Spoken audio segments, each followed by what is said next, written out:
Around 2017, 2018, you saw where online gambling in China had become in the range of a $40 to $80 billion illicit industry. Unlike the online gambling, which is a very risky behavior, a lot of people were averse to that.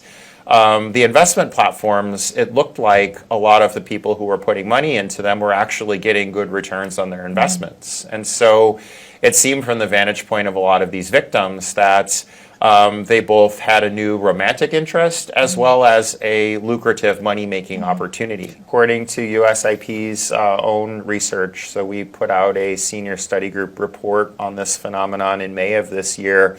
At the time, we identified 66 countries whose nationals had been trafficked into the online scam centers. Subsequently, we've identified 2 more countries, so that brings the total to 68 countries who've had their nationals trafficked in. We've identified that there are over 100 countries that have been hit by online scams, and that in particular, the United States is becoming one of the biggest targets of these online scam operations. But it's important also to point out that countries across Southeast Asia are also getting hit pretty hard as well. In Singapore and in Malaysia, this is now one of the top crimes. Online scamming has become one of the top crimes in those countries. So I think the rapid pace at which this is spreading really should be a cause for concern. This is a major crisis.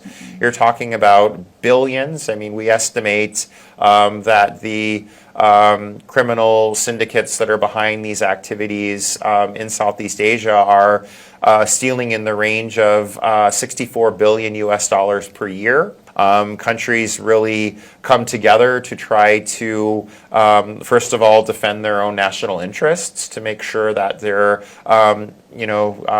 citizens are not being scammed in this way. This is a huge transfer of wealth to bad actors. But then I think secondly, also, you need to see much more robust cooperation across countries to crack down both on all of the different enabling factors, the use of social media, the use of technology, the use of banking systems and cryptocurrencies, but then especially the very nasty elements of this, the trafficking, the modern slavery, the torture that is used by these syndicates to get people to engage in this form of online scamming. This needs to be taken much, much more seriously. We don't have anything close to, I think, a coordinated global response on this issue yet.